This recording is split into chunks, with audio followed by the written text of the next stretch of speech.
Are you going home for Thanksgiving break?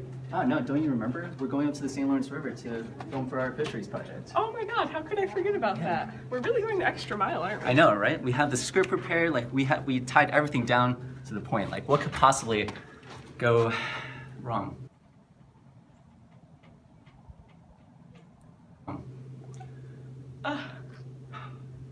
Well, maybe if we could just get to my car and...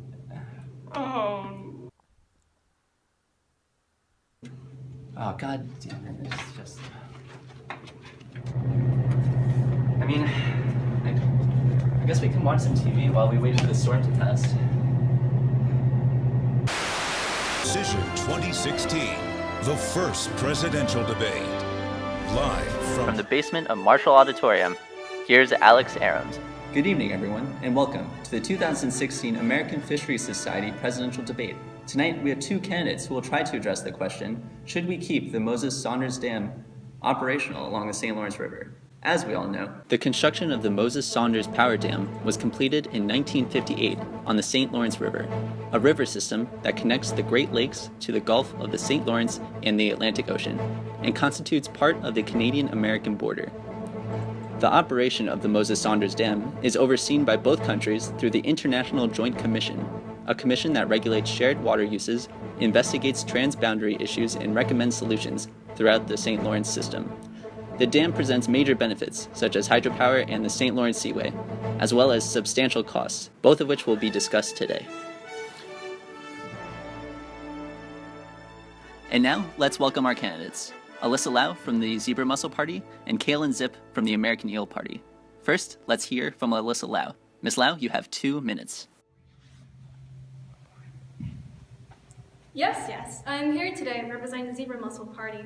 It's nice to see all of your lovely faces. First, I'd like to go over a few logistics of the dam and how it benefits us greatly.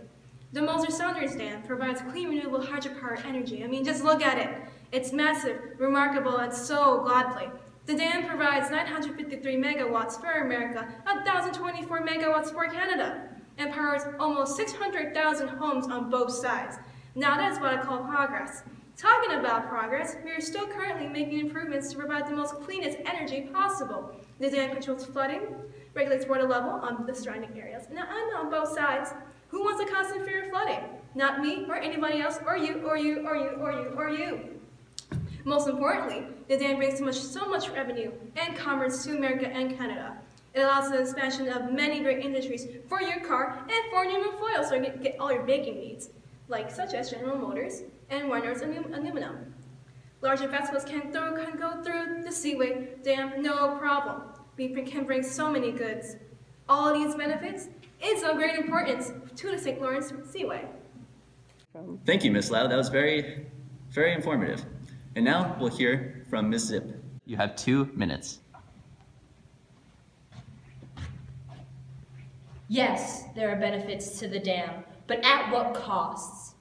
The Moses-Saunders Dam caused the displacement of 6,500 people when it flooded areas along the St. Lawrence.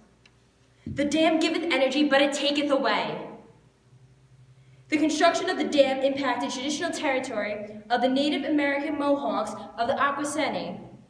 1,200 acres of reserve land and 15,000 acres of traditional lands were flooded. They were not consulted and they were not compensated. Ecologically, the dam has had far-reaching effects.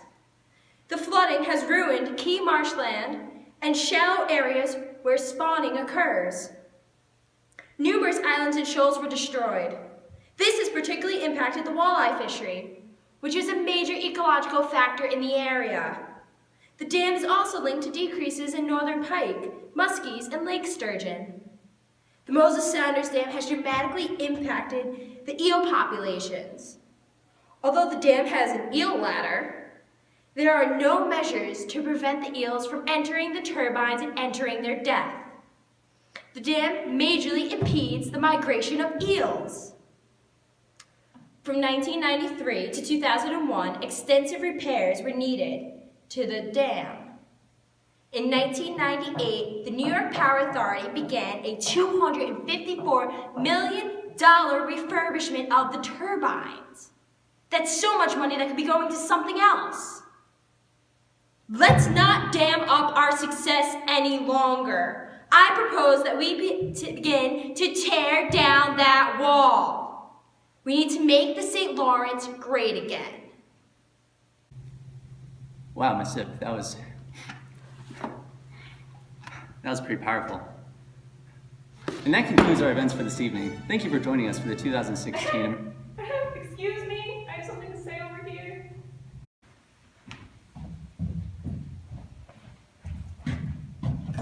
I'm a third-party candidate from the International Joint Commission, and I have a proposal that will benefit both sides of this argument without being so extreme.